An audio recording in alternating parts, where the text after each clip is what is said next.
Hello, sisters, and welcome to Rise, your complete 2026 astrological roadmap so that you can align with your unique gifts and wild magic. So, if you don't know me, my name is Evening Star Nightwalker. I am the creator and founder of Awaken Divine Feminine, and I cannot wait to share this with you today. So, you're here as an invitation. So I just want to take a breath together and just drop in.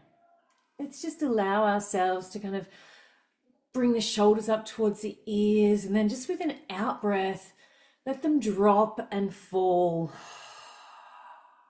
Breathing in deeply through your belly. Breathing out and letting all the tension go, and just maybe in your mind's eye or out loud saying, I call myself fully present.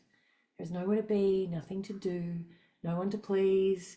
If you're driving a car, please don't close your eyes. But if you're here in this moment present with me, just taking a moment to honor that. For your time is precious. And I am so excited that you're here, because this invitation to drop into the soul cycles, that I like to call them, your cyclical nature, the essence of being woman. This initiatory portal is a cosmic invitation for you to shed all of the masculine patriarchal bullshit of the hustle culture so that you can step fully into who you know yourself to be. You know, we hear all that hype of, oh, be the best version of yourself. Be the woman you know, like I just said that, be the woman you know you want to be. But it's like, who would you be before you were told who to be? Who would you be if you stopped being who everyone else expects you to be? And this is why I do this work, so that we can drop into our unique, wild magic and really start to look at what makes you who you are.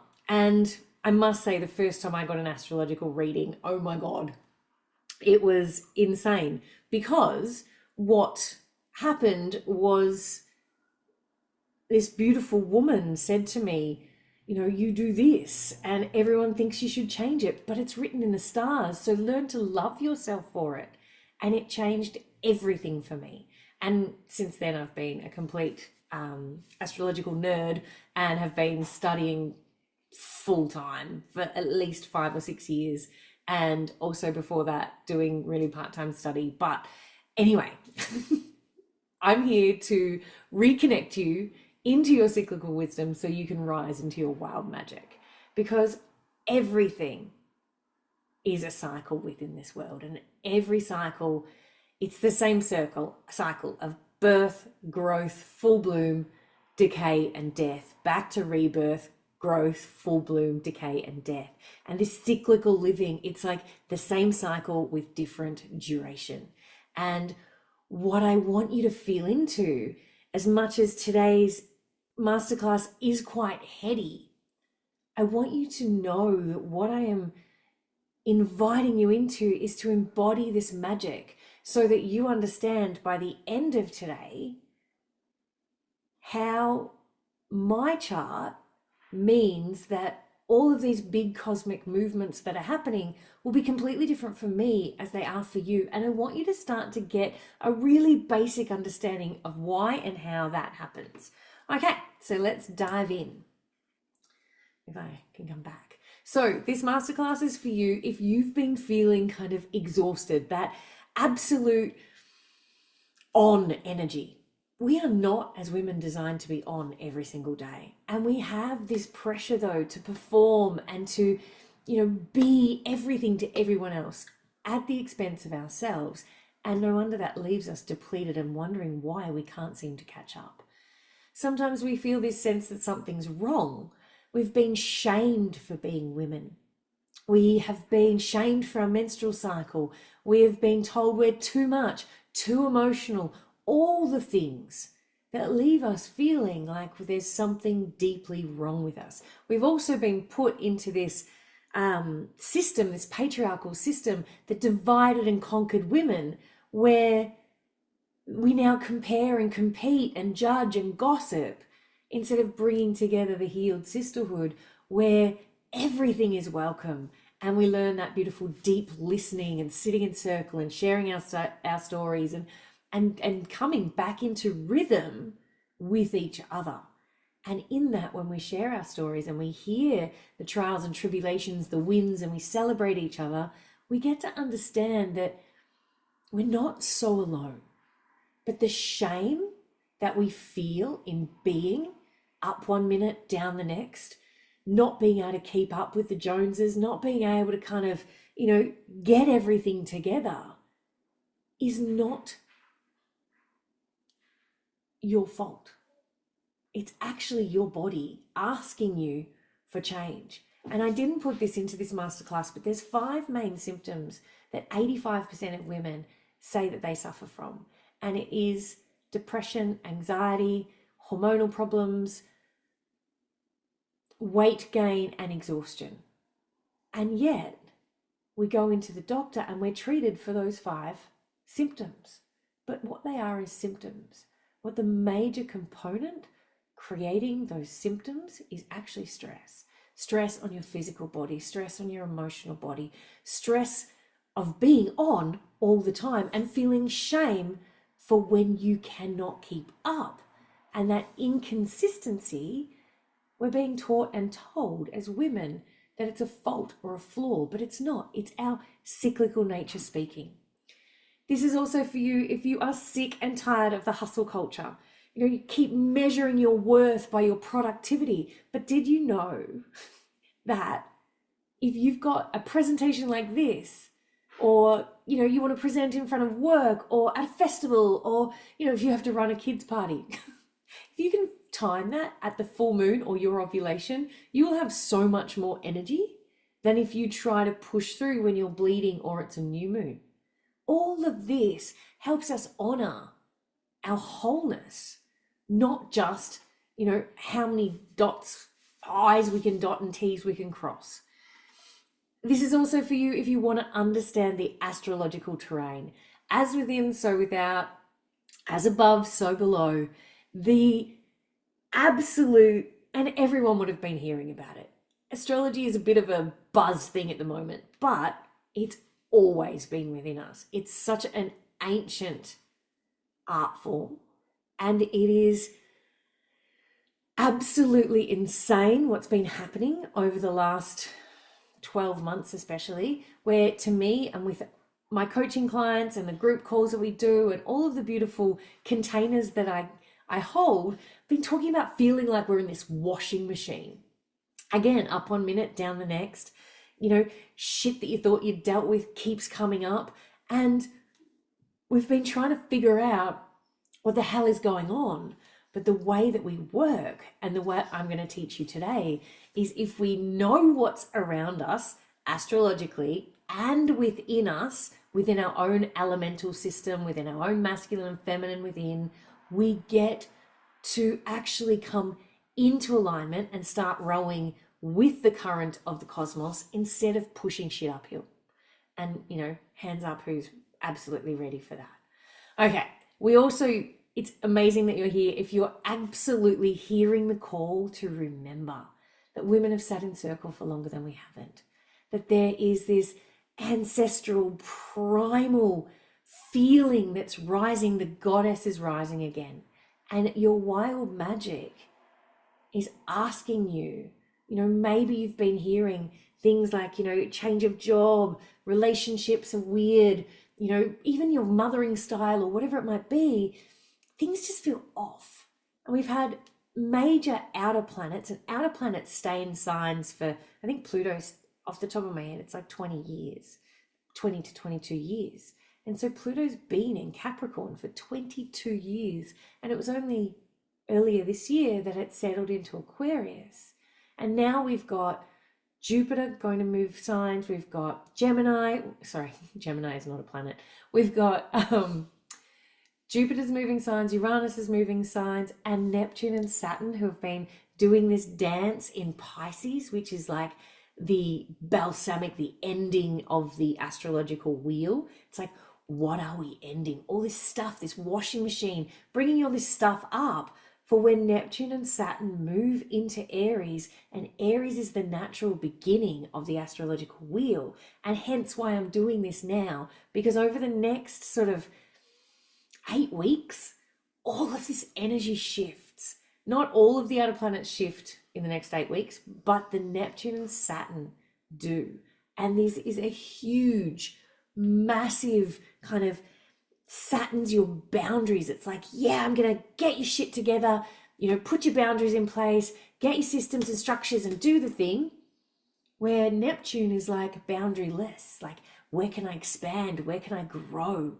And so as they're doing that together, it feels like this beautiful dance of the masculine and feminine. It's like, how can the masculine hold the feminine so she feels safe enough to flow?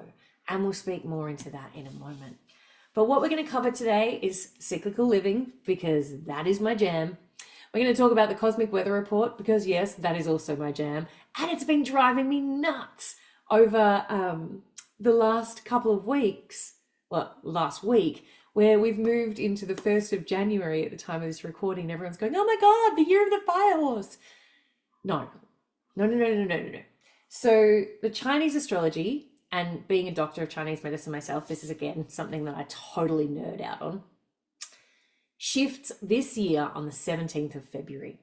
And it's the second new moon of the year that the Chinese New Year falls on. Again, it falls on a moon. Of course it does.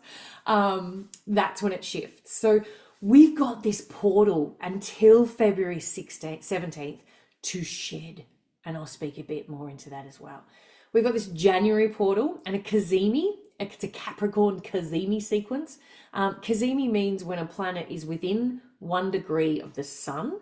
And so it's like they come and kiss and then they move away. But what's happening is we've got Venus coming towards the sun, hits the sun. Venus moves past the sun and kisses Mars. Then the sun's moving, Venus moves off, and then the sun kisses Mars. And it's like Venus and Mars.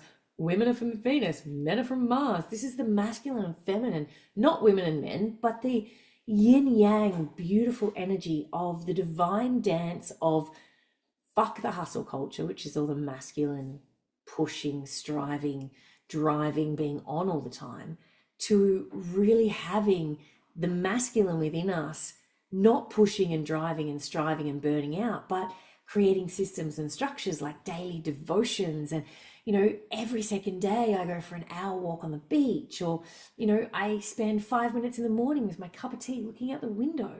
What are your systems and structures that hold the space so that your feminine can feel safe enough to be who she is?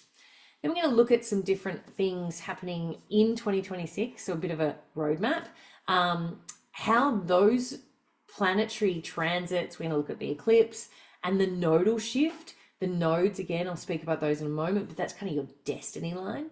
And then living it daily. I'm going to teach you a little bit, very, very basically and briefly, how to map your moon so that that's through the elements, so that you know, first and foremost, when to plan some rest days.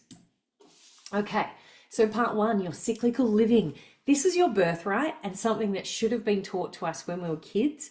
However, again, through patriarchal rule, divide and conquer, burning the witches at the stake for all of these, we were banished and burned for gathering. And so we didn't have these places of the red tent and the other gathering spaces of women to actually share and pass down the knowledge. So this is not our mothers or our grandmothers' fault for not passing this on, because they weren't taught either.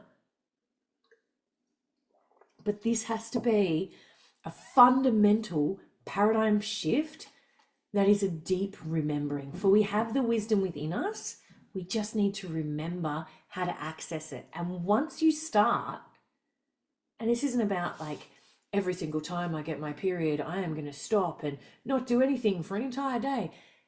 Oh, that would be lovely. And if you can, great. Most of us can't. But what we can do is we can carry the torch within us of going, okay, I'm going to go slower. I'm going to rest. I'm going to light a candle of intention in the morning because I know where I'm at in my cycle, and I know whether I want to push or I know whether I want to go and curl up in the corner and cry. But we've been told our whole lives, most of us have been told, that our worth is tied to our productivity. And if I was to tell you that I'm writing a TED talk on productivity at the moment, you'd probably go, what the?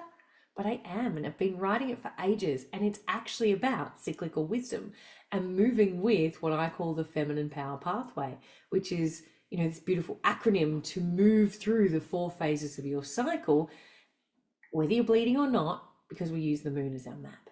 But what we've been told and taught is that we are broken if we cannot sustain the same amount of energy every single day.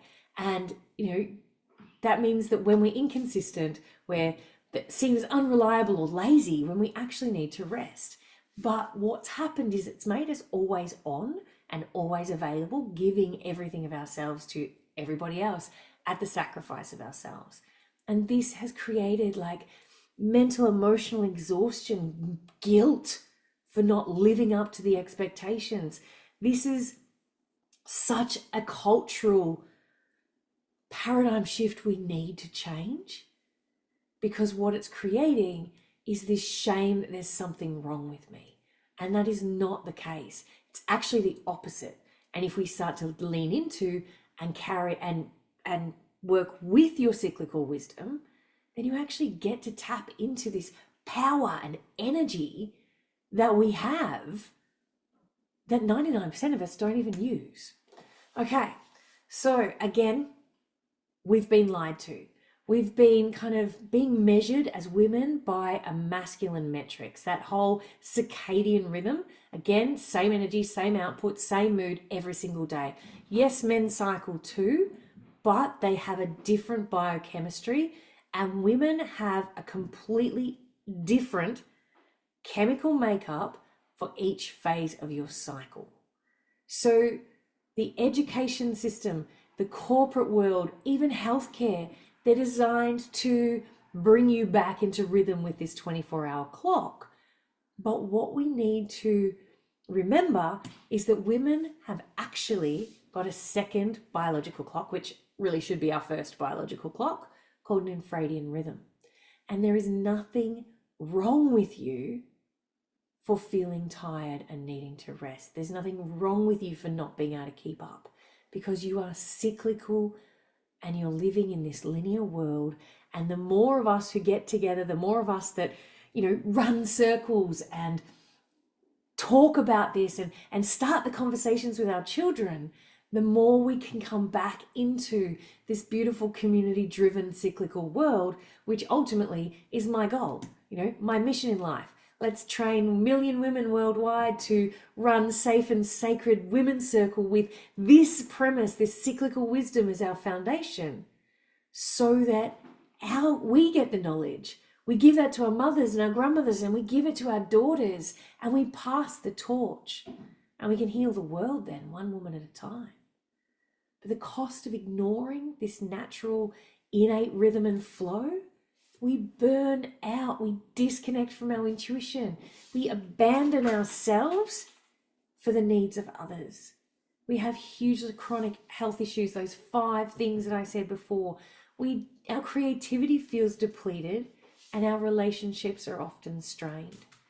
The reclamation is that your worth is not tied to what you do. You can absolutely create a life that allows you to be on when you want to be on, by living in alignment with your rhythm and flow. Because when we live more in alignment with your rhythm and flow, and you know you're in a low day, but you for some reason have to be on, you can do things for yourself to give you permission to actually go against your flow, so then you can course correct and recorrect later. There's all of these beautiful hacks and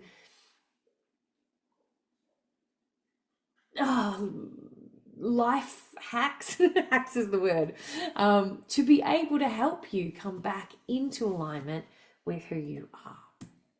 And as that said, it's permission to be fully human, not just fully masculine. Fully human is masculine and feminine. It's both. It's yin and yang. The yin yang symbol is light within the dark, the masculine within the feminine, the dark within the light, the feminine within the masculine. They cannot be separated. But as women, we need to be able to drop into our, that should not say 28 to 35. Sorry. It's, I must have been, I'll change that before I give you these slides. It's a 27.5 to 29.5 day cycle. The 24-hour clock, it resets every day. Again, the peak of testosterone happens at midday. It's like the peak of testosterone, you wake up in the morning, testosterone grows and grows and grows and grows, peaks at midday, and then declines for the rest of the day. What happens within the infradian rhythm is that we have our hormones that shift throughout the month with the bleed, and everything's really depleted, and then the growth of estrogen, progesterone, then testosterone also releases at ovulation and full moon, and then they start to peter off again. And so this helps us, when we understand where we're at in our cycle, to be able to tap into productivity, to when we're going to be the most capable of strategy, when we're going to be capable of connection and communication, when we're going to be capable of doing that boot camp class, how we eat, how we exercise, how we make love, all of them, everything is different within the cycle that you're in. And we're actually not here to learn that today. If you do want to learn that, you can learn a little bit about that in my book, PMS Power, which I'll make sure I send out an email with that link. But my cat's just going crazy in the background. What we're here as women to do is to actually be cyclical, to have the seasons both within and around us, and to live in alignment with nature, also called walking the beauty way. And as we have this 27 to 29 day cycle, if you can see my cursor, hopefully you can, around this beautiful moon. Imagine that moon is the earth, and right here is new moon. And the moon moves 1 month around, 27.5 days to get all the way around here. But the earth itself also moves. So by the time this point of the earth moves a tiny bit, as the moon is moving, it takes an extra 2 days to get to that point, which is why there's the 27.5 to 29.5 day cycle. And hence the average cycle or infradian rhythm of the moon, our menstruation, is 28 days. And that's approximate. But this isn't a coincidence. Moon, like menstruation, comes from the words men, meaning moon, and I can't remember exactly off the top of my head, but it's Latin for moon blood. And so forever, women have been attuned with the moon, and it's been our first map to understanding our innate inner worlds. But we've lost that connection. So to get that connection back, first I feel like we need to tap into the phases of the moon. And what we have is the new moon, which is when the sun and the moon are together. So the moon, again, not remembering, but for the first time of me telling you, but I'm sure you probably know, the moon has no light. It is the relationship between the sun and the moon that allows the moon to move through its phases of light around the earth. And so as the sun and moon are together, we can't see the moon because they're together. As the sun's here, as the sun stays sort of, it's going slowly because it takes a year to get around the same cycle. The moon takes a month. As the moon starts to move through, this relationship dance between the masculine and the feminine show us this beautiful 8 phases of archetypal energy. And the new moon is a time of beginnings. It's where we plant the seed of intention. And we've got this beautiful little seed in the ground, starting to feel a little bit of warmth, starting to, from the darkness, the light is born. And this new moon is where the roots of this seed start to grow. And waxing crescent, waxing means new moon to full moon, growing cycle. The crescent moon is this around to that first kind of quadrant. And the waxing crescent is where the first shoots of the green leaf come out of the ground. It's actually about courage. It's our first step and building momentum. So it's a great time to reassess your intention, to really sort of think about it and maybe pivot, and then weed the garden.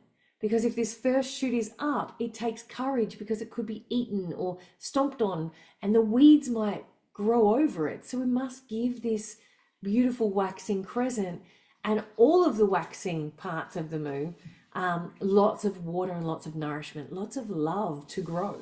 As we come to the first quarter, we have a bit of a challenge in action. We're tested, we're asked, what's actually coming up, because this intention you set at new moon, as you move through to full moon, what's going to happen is that everything that's coming, that's in the way of your intention becoming manifest at full moon, will start to show itself. So you need to act through this, to not push through resistance in a way that just says, from hell or high water, I'm going to go for it. It's more, I'm going to pull out those weeds. I'm going to notice the patterns. I'm going to see what I can do to shift these patterns so that my intention can actually manifest. And then we get to the waxing gibbous just before the full moon, where there's a lot of kind of fine tuning, refinement, and we have to kind of trust the process. I've noticed by mapping my chart and also working with so many women in this model, is that this actually can be a time where we actually become quite self-critical. I'm going, am I good enough? I really want to do that, but I'm not sure. You kind of hold yourself back and the inner critic can become really loud. So it's really interesting to notice that and then find ways to work with it. We then come down the bottom off to that other side to the full moon, which is the full bloom. And so when we've got this beautiful seed that's grown its roots, it's got its first shoots, it's actually getting buds at first quarter. Gibbous, it's starting to open more, but at full bloom, it's open fully. And think of a rose. When she's in full bloom, she's so beautiful, she's smelly, she's got all the pheromones happening. She's like, come on, bees, come pollinate me. She wants to be out in the world, being noticed, being visible, being seen. And this is absolutely perfect energy for ovulation and full moon.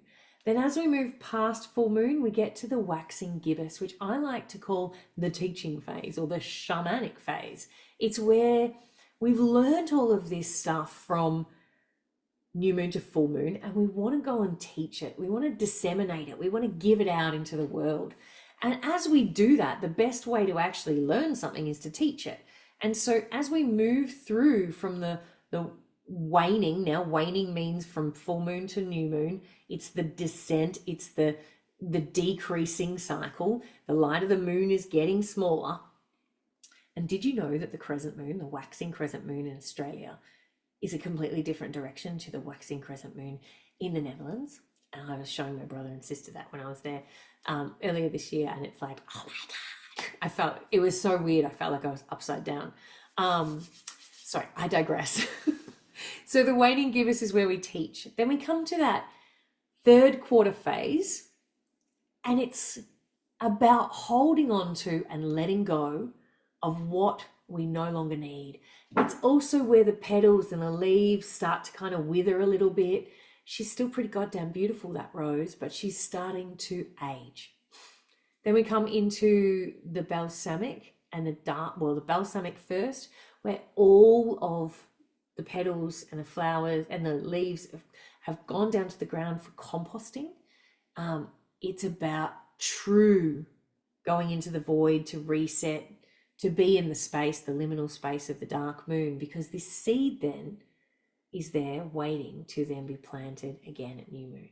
So this is that cycle: birth with the new moon, growth with the waxing cycle, full bloom, illumination, attraction with the full moon, decay with the waning moon, death with the dark moon, rebirth with the new moon. There is one cycle again, all with different timings. And that is why I created this Feminine Power Pathway. This is my cyclical framework to try and simplify and help you embody what this might feel like, going, oh my God, I'll never get my head around this. But no, I did not spell power wrong. Power is an acronym for pause, open, wild, and reflect. For new moon, first quarter moon, full moon, and third quarter moon. So we're using the 4 phases of the moon as our map, but our bodies, our lives, our circumstances, everything within and around us kind of give us the terrain that we need to kind of work with this map with.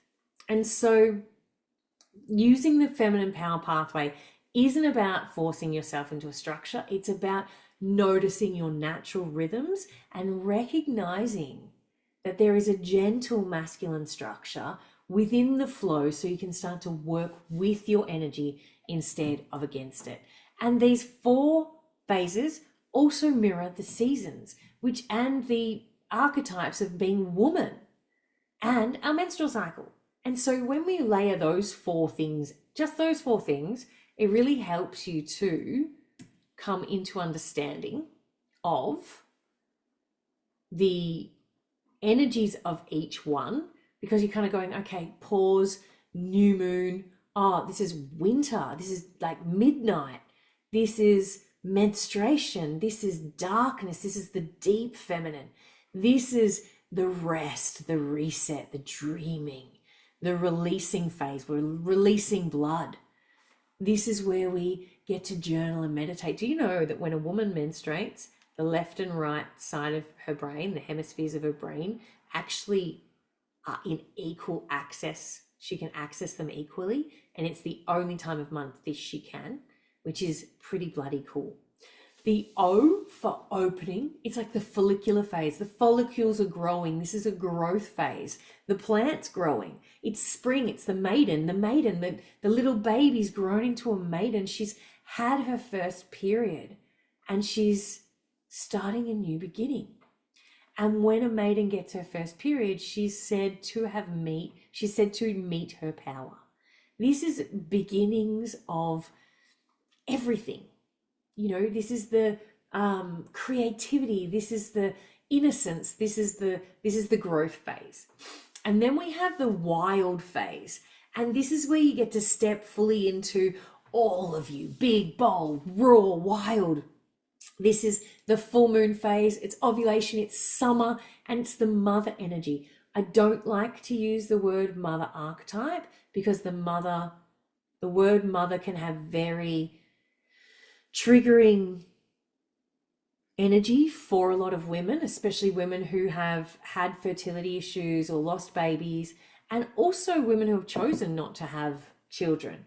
Because what's happened in today's society, we've been stripped of our blood rights. We've been stripped of our rites of passage. So we're not honoring the rites of passage, and I'll get into those in a moment. But what's happened is because we don't do that, we actually tend to only acknowledge the mother initiation, where maiden dies and mother begins when a woman has a baby. But we do it so poorly that it's all about the baby, and the woman's often left within 4 walls on her own with this child going, oh my God, where's the instruction manual? And she's alone. And that is not how women are meant to be. We're meant to gather and be there for each other.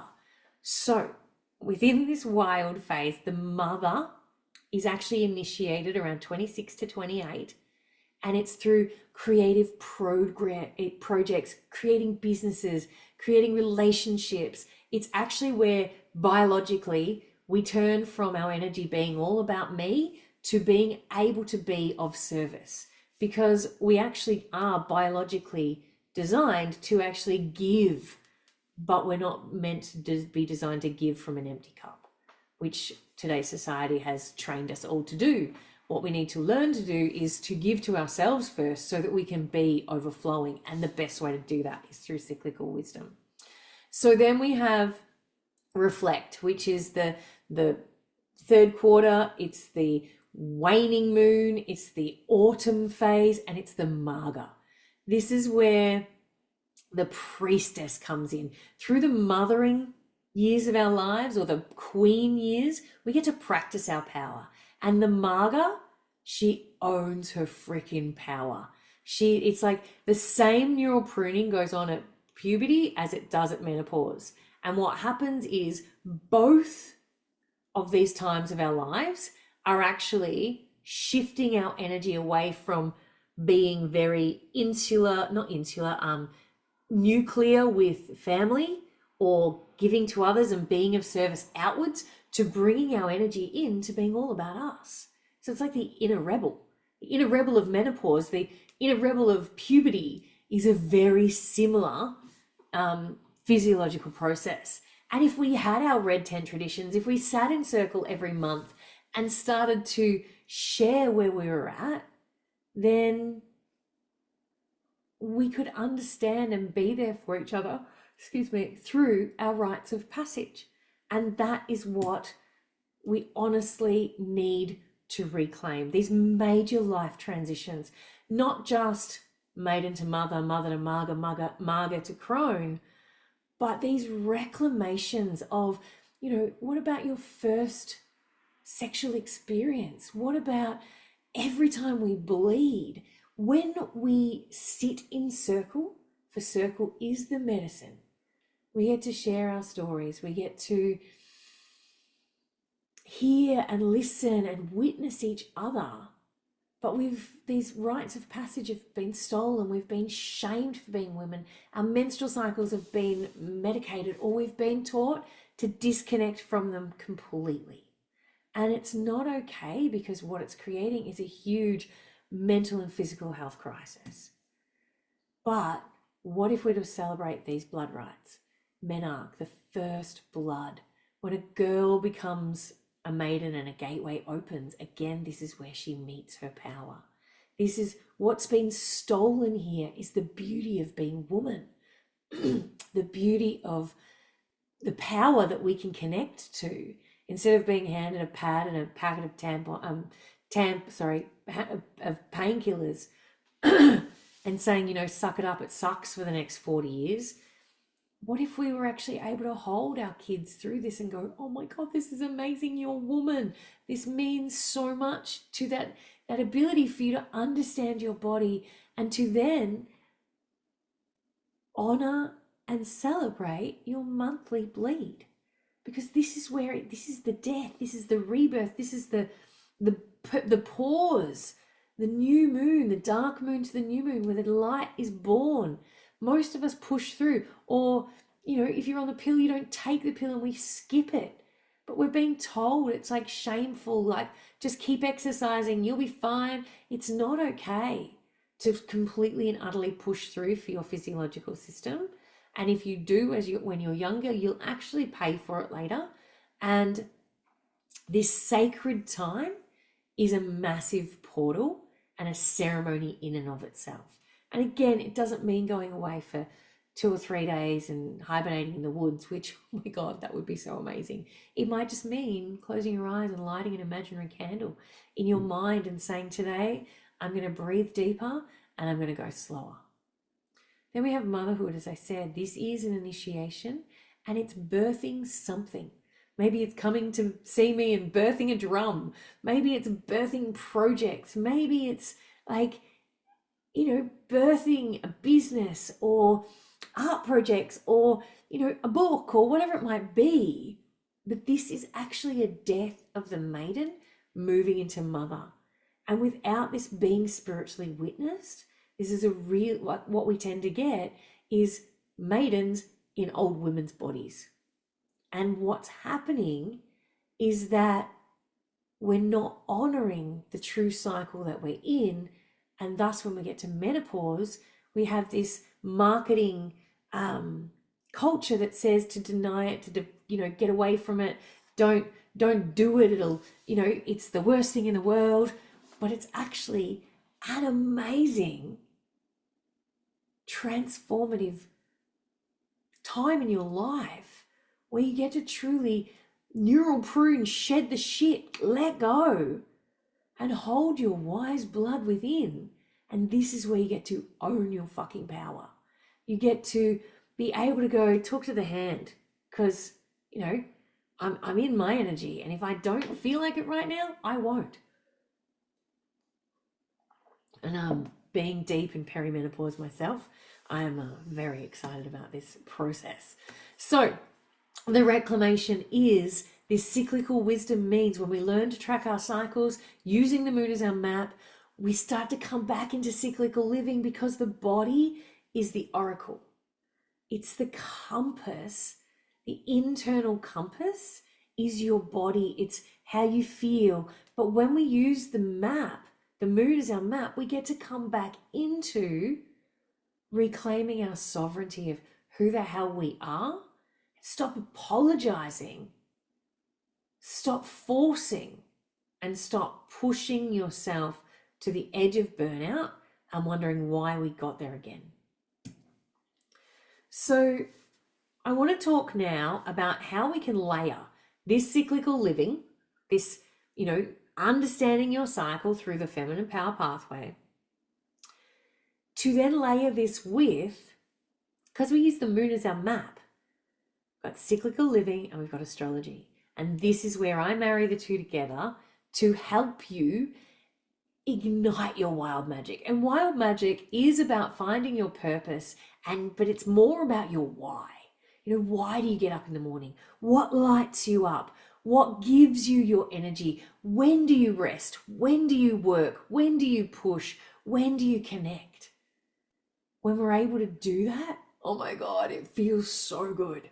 And 2026, holy biscuits, as one of my gorgeous clients says, it's huge. 2025 has been, and you can't make this shit up. 2025 has been this, planets moving here and then moving back there. And it's like this energy of, what have you not sorted out that you need to see, witness, or revisit so you don't bring it with you into 2026. And we've still got movement and time. So there's a beautiful practice that I love doing, and it's grabbing your pen with your non-dominant hand. So you write with your left hand. And so I'm right-handed, so I do this with my left. And what I would write down is, what do I need to let go of? What do I still need to shed? Something like that. And you ask yourself 7 times and see what comes. And then we get that and go, well, okay, what am I going to do about it? You might go and do a drum journey. You might go and you might reframe what you've figured out and go, okay, this is an old story. So those old stories were created in childhood when you created a meaning of something to protect yourself. So say in my sense, for instance, like I was big, I was loud, I had so much energy. But sometimes if I did want to be center of attention, I was told that was wrong. And so I told myself that it wasn't safe to be seen. It wasn't safe to be big, and it wasn't safe to be too much. And so I held myself back. But when we're in this ability to write down what we need to release, write it all down and then burn it and really feel that come out of your body, and then write with your dominant hand what you're calling in instead. Reframe it. If that's the old story, talk to that little girl who was maybe 6 or 7 or 16 who created that story. Let her know that she no longer needs to hold that story and that you can move on from it. Okay, as I said too, we have the year of the fire horse coming, and this is the first time in 60 years. And again, it starts on Feb 27th. And so the snake has been the shedding. The fire horse is the wild and untamed force. It's like Black Moon Lilith on fire. And Black Moon Lilith is like one of the goddesses, not an asteroid. She's one of the goddesses we work with in the Sacred Leadership Initiation. And it is so beautiful to feel into the wild feminine and see, you know, how that works for you. But the fire horse is about liberation, revolution, but also birthing new consciousness. It's like galloping through life and breaking things open. And to be able to do that with grace, we need to be able to flow with our cyclical living so that we can have the freedom to be who we are without asking permission for that, so that we can be authentic, so that we can move. This is going to be a year that our bodies are going to need to move. And we need to be able to, the invitation is to step into your fearless expression. How can you be untamed and truly start to, you know, speak into, use your voice, use your body, use your power to be who you are. And the shadow of this, if we're not working with this energy, we often become impulsive, burnt out, and chaos. It's like, are we going to be ready to ride this energy of the wild horse by coming into cyclical wisdom and by shedding the old first, so that we can actually ride her energy and harness this, you know, revolution and untamed energy, so that she can be, it's like harnessing again. This is again, she needs to be harnessed a little bit to hold the masculine space for the feminine to flow.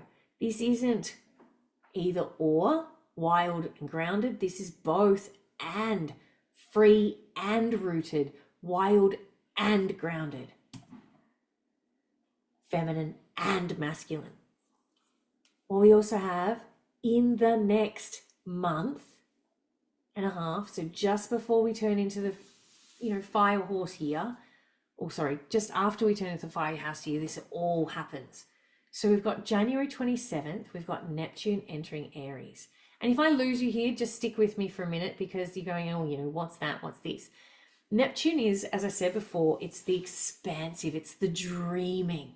And it's like, but there's an opportunity here because it's been sitting in Pisces saying, what's the old shit of your identity that needs to bugger off? What are the masks you've been wearing? Well, who does everyone expect you to be instead of being who you are? And so this is truly about Neptune entering Aries. Aries is the first sign of the zodiac, and it's about, can I dream the dream and then bring it into my body and embody it and live it? And is it true to me? Then we have on the 14th of Feb, Saturn entering Aries. So Saturn's that get your shit together, get some structures, get some systems, get some daily devotion, build the foundations for who you're becoming. What I love to talk about, and also within my own daily practice, is to create these foundations that are structured enough to make sure that I have my daily devotions, which are non-negotiable, which then creates this ability for my feminine to flow so that I can be wild and, you know, open, but yet I know I'm held. Saturn entering Aries, it's systems and structures. It's, you know, what the pattern I love to work with is what I'm doing right now in service of my higher self? Is how I'm moving through the world in service of my higher self? And if not, then why am I doing it? And that's one of the Saturn work. That's some of the Saturn work that I do personally. Then on the 21st of Feb, we have Saturn, Neptune coming together. This is the true birth of who you are, because they're coming together in Aries. This is where dreams meet discipline, boundaries boundaryless, the vision becomes form, and this is the union between heaven and earth, both inside you. It's the mystic and the builder. It's the masculine and the feminine. It's this beautiful balance. And for you to be able to understand how this truly sits in your chart, we need to know where Aries falls in your chart, and we'll get into that in a moment. So that was one portal, but there's also another portal happening in the next few days. And this is absolutely massive, because what cazimi is, again, is a planet within 1 degree of the sun. I like to say they're hanging out, having a bit of a love affair. So January 6th here in Australia, January 7th, like say Eastern Standard Time, Northern Hemisphere, Venus moves and hits the sun, same exact degree in Capricorn. And this energy is about remembering your worth, really initiating and refining and being in alignment with your true values and desires. Venus is Venusian. She's the heart chakra. She wants to love and please, but not at the sacrifice of herself. So the question here is, what do you actually desire when you stop wanting what you're supposed to want? So this Venus cazimi in Capricorn asks you to build your life on what you truly value, not what you've been told to value. And this is about worthiness as a foundation, not as an aspiration. And self-worth, self-love are not something we're born with. They're like a muscle, and we have to work on them. Then the next day, we have Venus has moved past the sun and starts to hang out or kiss Mars. Sacred union, the balance of the masculine and feminine. They're dancing together. This is where desire meets devotion or action. This is where receiving meets building, when softness meets strength. Again, that is sacred union. The inner belonging, coming home. Like, home is a feeling, not a place. This is where we've got to come back into the consciousness or paradigm or way of thinking that to be integrated and whole, we don't actually have to give at the sacrifice of ourselves. We can be both in our desire and have the will to serve. And we can serve both. And together, Mars and Venus say, I'm worthy of what I desire, and I will build my life around it. Because Venus's desires, values, love, relationships, money. Mars is action. It's, but Mars really gets this bad rap around anger and everything else, but there's a warrior energy in Mars, and Mars can be the sacred warrior or the powerful or the, fuck off warrior. And we have to get out of that cultural paradigm of, push everyone else over to get what we want. Instead, let's be the spiritual warrior and turn our energies within, so that we're moving through the world from a more grounded, feminine present space. And presence is, it's one of my girlfriend's words for the year, and I love that. My word is abundance. And all of this energy is happening in Capricorn, which basically means that this isn't by accident, but we need to pay attention to how we are building these structures and systems, what we're moving towards. And again, I'm going to show you how to look at what house Capricorn is in. And you can fill all these out in your workbook, so you can come back to it, re-listen to the masterclass, and get some deeper understanding as we move along. Then, a day or so later, Mars and the sun meet. And this is where the sacred fire is lit. Our willpower is like reborn. We get to move into sacred rage, which is a beautiful practice I love. We've got this drive and direction, and everything feels like it needs to be or wants to be purified. This is soul work, not ego. This is that initiated warrior, not the one that will push everyone over. This is the capacity to fight for what matters. And this is your ability to ask yourself, what are you willing to fight for? What actions have you been avoiding, and what needs your sacred rage? Whoops.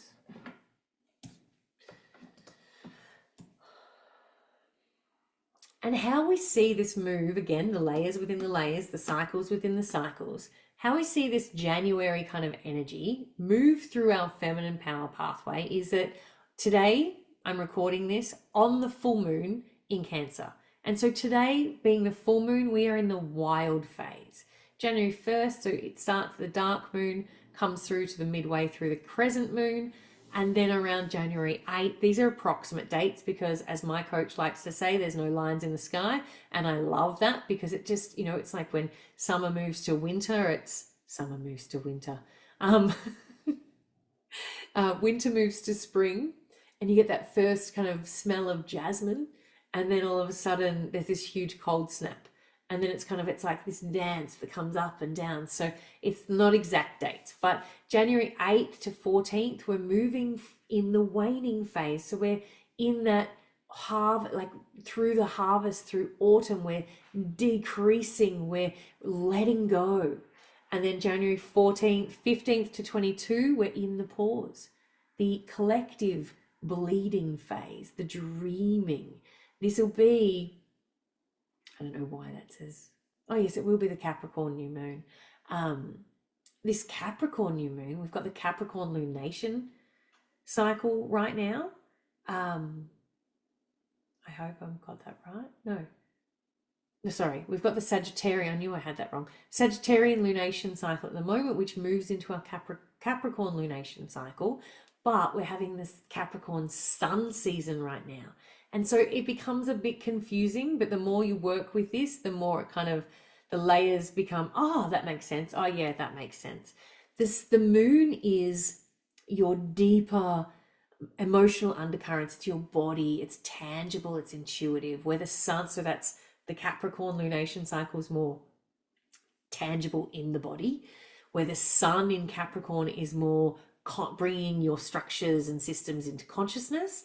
And this is a beautiful time. It doesn't always happen this way, where we have a late sign new moon, which the Capricorn new moon will be late sign, and only a couple of days later the sun moves into Aquarius. But what happens is, it's like we get to consciously see what we need to see within that sign, to then bring it then into the body, into the moon's lunation sign. And they're beautiful recalibration times. And then it'll come back over the next 6 months to be in a space where, the new moon and the sun sign are very similar. But this, when it does this, and it's late sign, new moon, and then the sun sign starts, just think of it as a recalibration of, let's see what it is, and then let's bring it into the body. Then end of Jan, 23rd to the 29th approximately, we're building again, we're opening, we're becoming curious, we're saying yes to things, we're coming out of our cave. And this is when Neptune enters Aries, and it's dreaming that new beginning. It's, coming out of your old self, and it's like coming out of the chrysalis of the caterpillar and being in this new space. So as I said before, this Venus and Mars is the masculine and the feminine. This is so much about, desire and action. And it's about love, money, relationships. And it's about will, fire, and passion. So this masculine that holds the feminine so she can feel safe enough to flow, this masculine in our today's culture, when we're not honoring our cycles, is so rigid that the waters can't move properly. Or they're so empty, they're so non-existent that the waters seep out into the world around you and you become depleted. And so this sacred structure of bringing the masculine and feminine together is this beautiful devotional work to serve your soul. So now I want to quickly get into how to read your personal 2026 map. And so what we're going to be looking at is, and this all goes through your workbook, so I'm just going to touch on it, then you can come back to this and keep looking at it and then seeing how that works for you.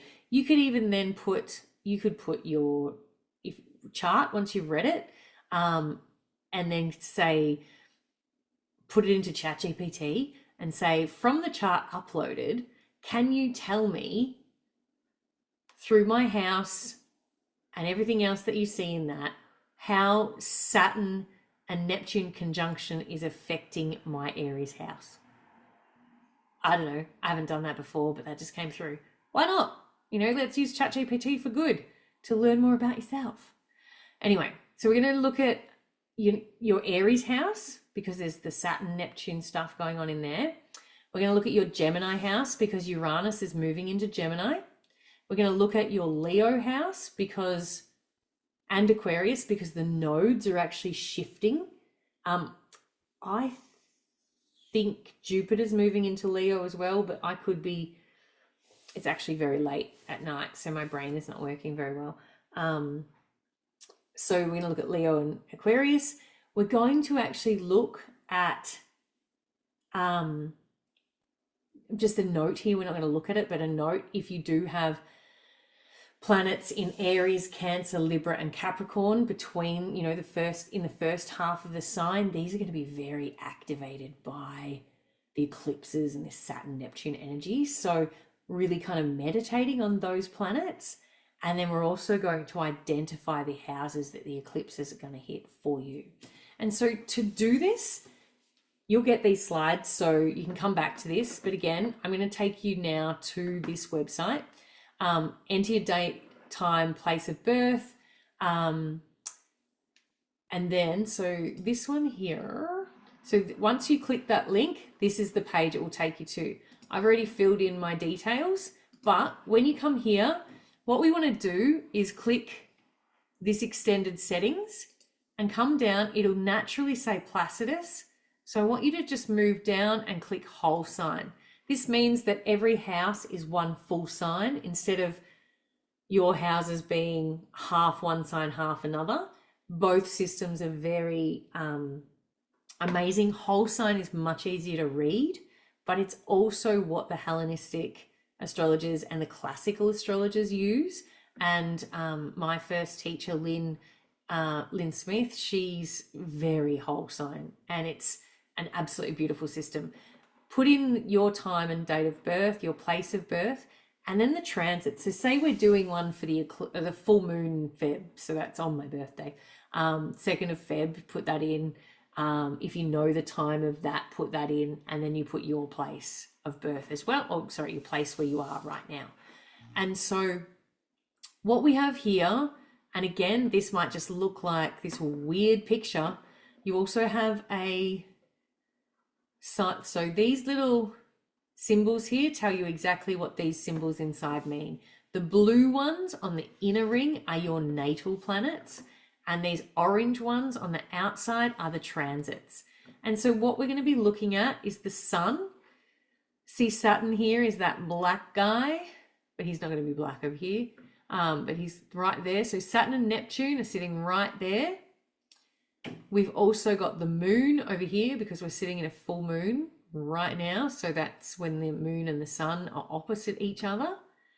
And then, Jupiter here. So yeah, Jupiter's moving into Leo really soon. Uranus is moving into Gemini. And then I think that's all that we're looking at. Oh, these nodes. And the nodes are, see this, it looks like a horseshoe. The upside down node like that. So the horseshoe with so it's a cup, upside down cup is your north node. The cup that looks like a cup is the south node. And I like to think of it as a cup because they're opposite each other. This is the north node. This is the south node. That's my north and south node. That's the north node of the collective chart. Opposite, we have the south node. And the south node's a cup because the south node is what we come into this life with. It's the destiny line is our nodal line, and the south node is what we come in with, what we're familiar with, and things that come easy to us. But where we're going in life, where our destiny's taking us, is towards our north node.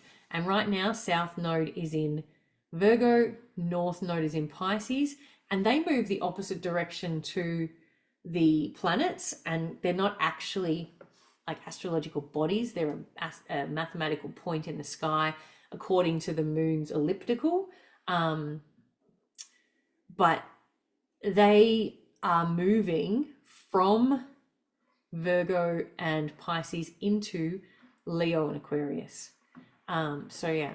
And if you're looking at this and you're kind of going, cool, I want to know when the sun hits my sun. Oh, sun hits my sun roughly on my birthday. When does the sun hit Mercury? You can actually move, so you can kind of go like that, and then it'll load the next day. That's probably about a week away, because I know the timings of things. But you know, if you want to know when these guys get closer together, you can actually move through this. That can also change to a day, a week. You know, what's it going to look like in a year? So that's how you run your natal chart, and this is where you will get your housing system.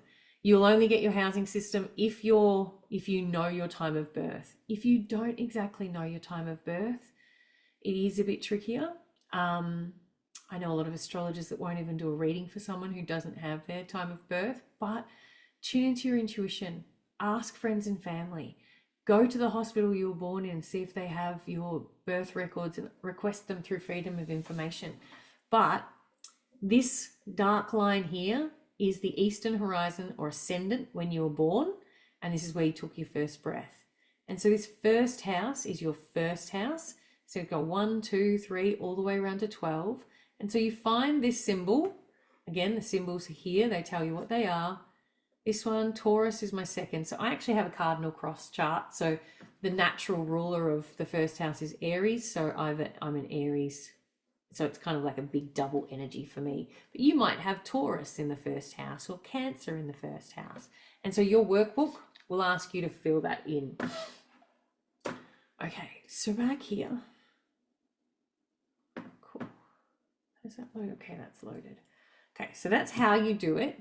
And what you then will have, because you've filled out your workbook, you'll know that, again, I'll put the dates in here. February 17th. So you put in the transit chart, February 17th. It'll come up with a chart and what you want to see. So pretend this is, I think I actually did do that.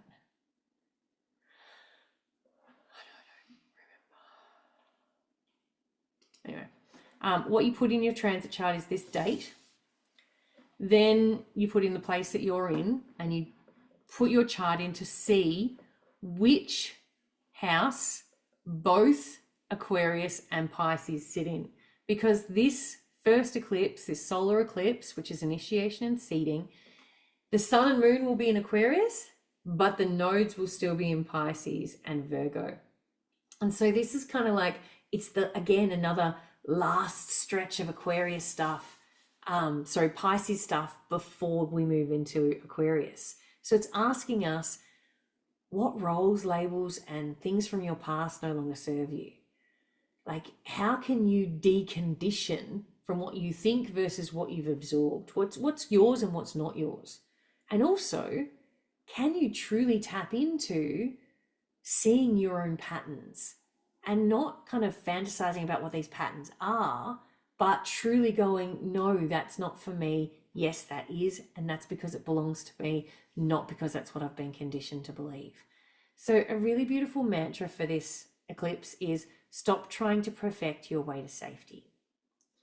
It's kind of like a bit of an in-between energy. It's a threshold energy, and it's like air to water. It's going to be water to air. So I'll change that.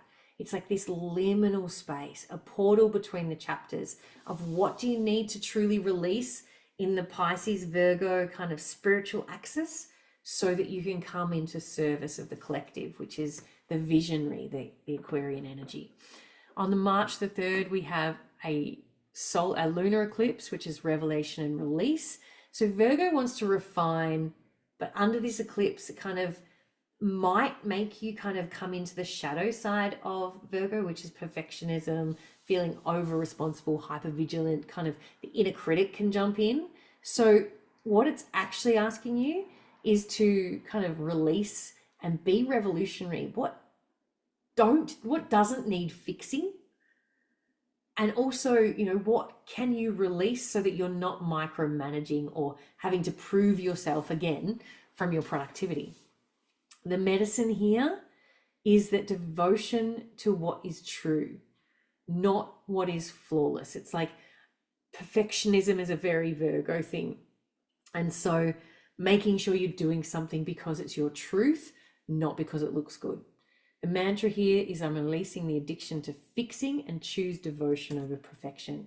We also then have another 2 eclipses. So you put these dates into your transit chart and find out where Leo is sitting in your chart. Again, this is in the workbook.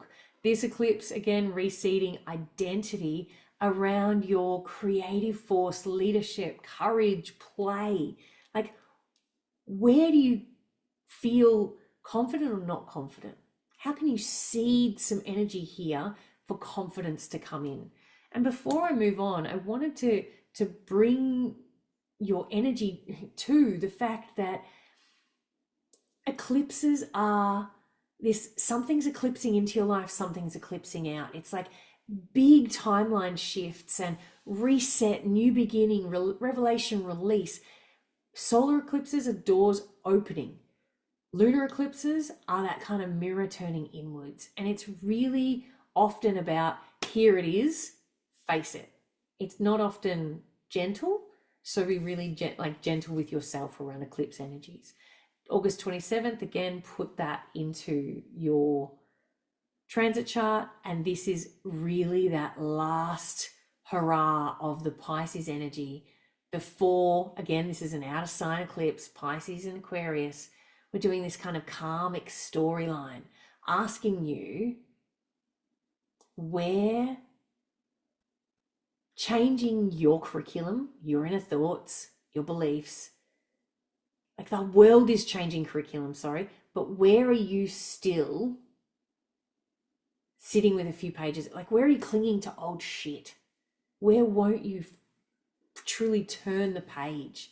And this is about ancestral healing and like lineage patterning. So really beautiful time to heal past wounds and ancestral trauma. We then have the nodes actually fully shifting into Aquarius and Leo on the 26th of July. And so again, what houses for you? The house, so the planet is the what, the sign is the how, and the house is the where. And so with that, where is this nodal shift going to be then working with in your chart? We got the what and the why, but it's like, sorry, the how and the what, but it's really looking at, you know, what house and where in your life and body will this play out?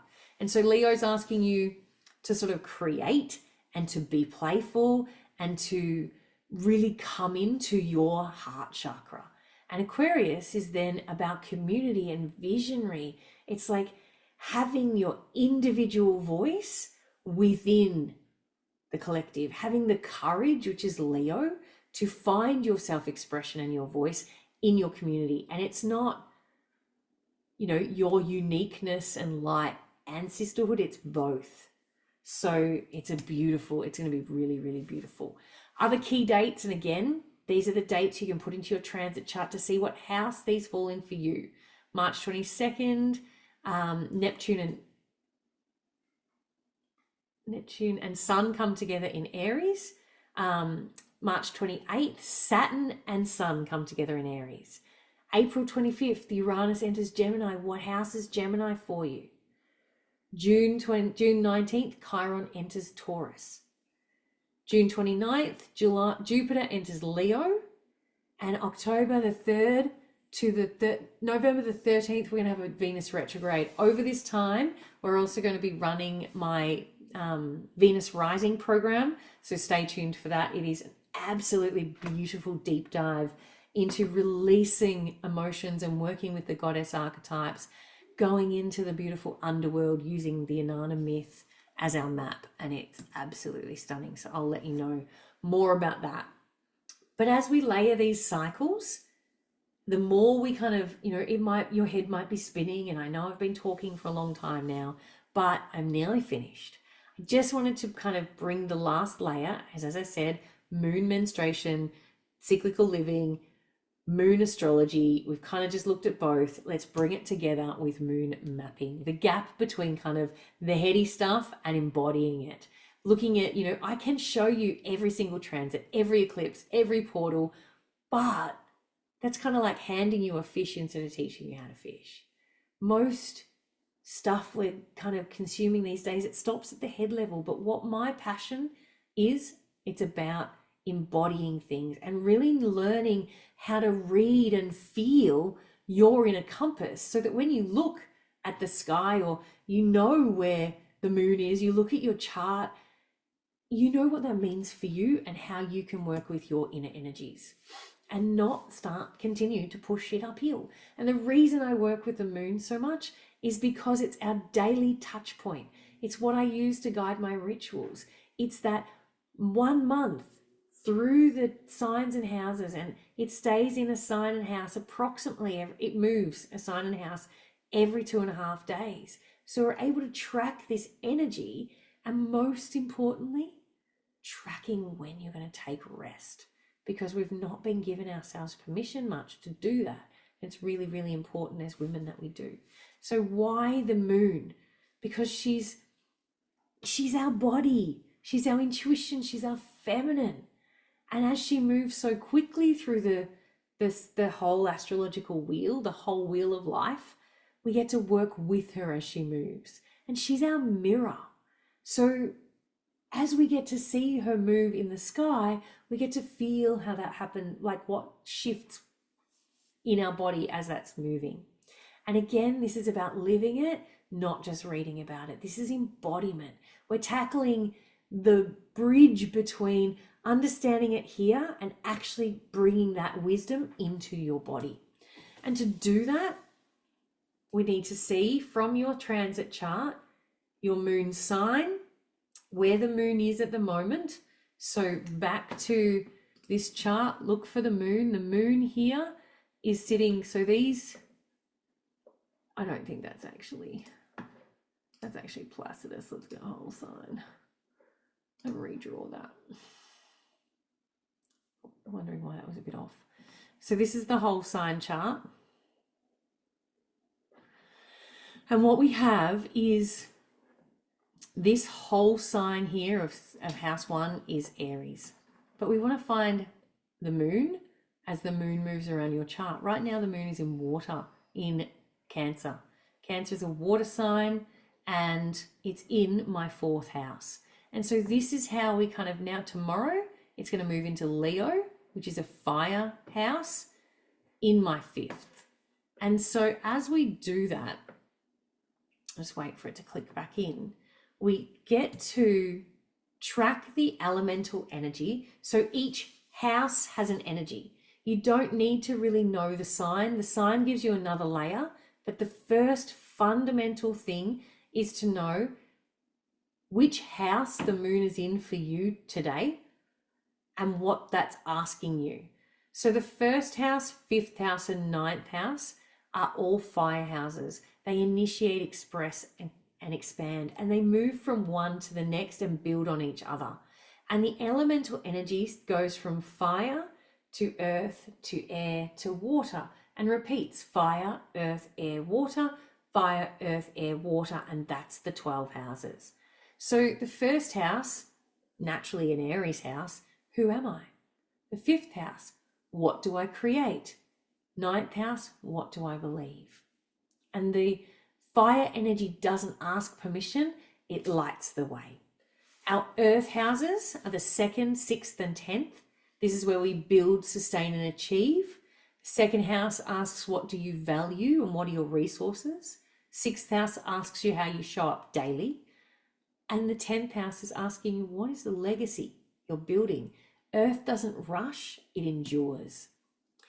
The 3rd house. Yes, the 3rd house is air, along with the 7th and the 11th. We've got air is communication, relationships, relatability, networking, collaboration, communication. And the 3rd house asks, How do I think and share? The 7th house asks, who do I partner with? Not just in a loving relationship, but in business and everything else.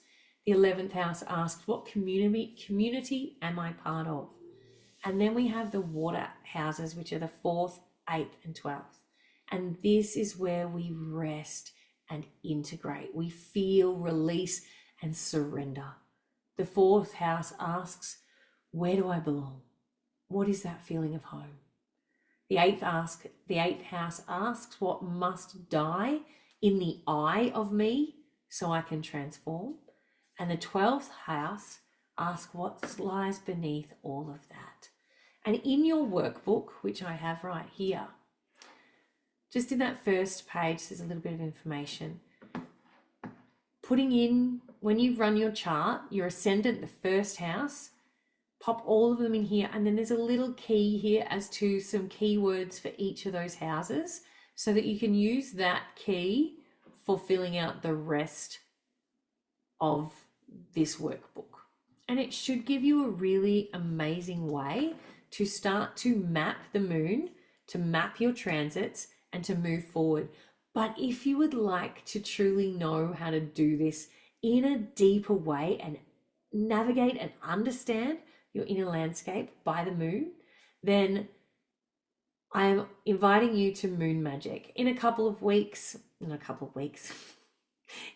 days, I'm going to be sending out a invitation, and it is limited to a very small amount of women. And this is where I'm going to send the invitation to Moon Magic. This is a very private, very connected group of women online where for 8 weeks we will be initiated into cyclical living. This isn't just another pre-recorded class. This is actually me live teaching you week by week for 8 weeks. And this is the only time this class will ever be offered live. And so what we're going to be feeling into is the live teachings around the elements, the sign, the moon phases, the houses of your natal chart. How does the moon in Aquarius affect you? Because it's going to affect you differently to how it affects me. And if you're running circle or offerings in any certain way, doing treatments on people, knowing where the moon is can have a massive effect on the treatments that you're giving people. Knowing this for your children is absolutely, I don't know how anyone lives without it. Every 8 weeks, as we sit in these live circles, teachings, we're going to be sitting in circle, experiencing what it means to witness each other and be held. We're going to look also at the goddess archetypes and how they show up in your chart, because I work with 8 faces of the feminine, and those 8 faces of the feminine are all very deep parts of Venus, which is the divine feminine. And so there is no coincidence my business is called Awaken Divine Feminine. And that is because as we awaken all of this potential within us, we get to actually access our power, access our intuition, and truly start being unapologetic for who the hell we are and stop being who everyone expects us to be. Through this group, you'll have 8 weeks access to my beautiful online community called the Temple of Her, and you'll have lifetime access to the recordings.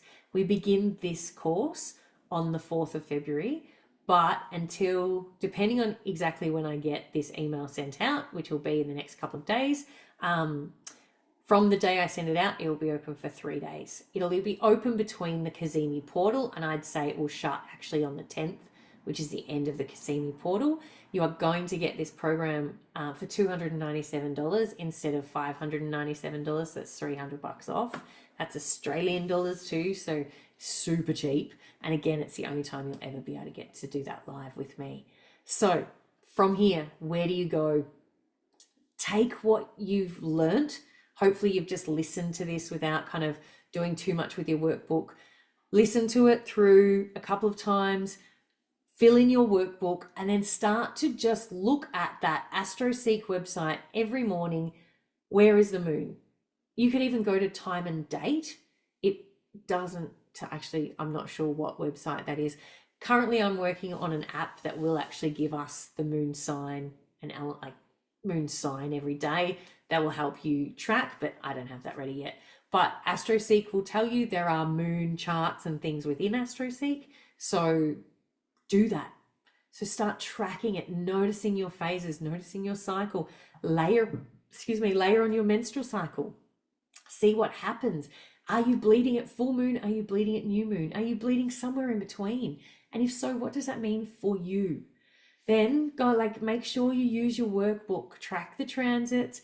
And I also have begun a live Instagram Moon Mondays happening. So if you don't join the program, you'll still get heaps of value within those lives. So come join me, because I love it when people show up and I can say hello.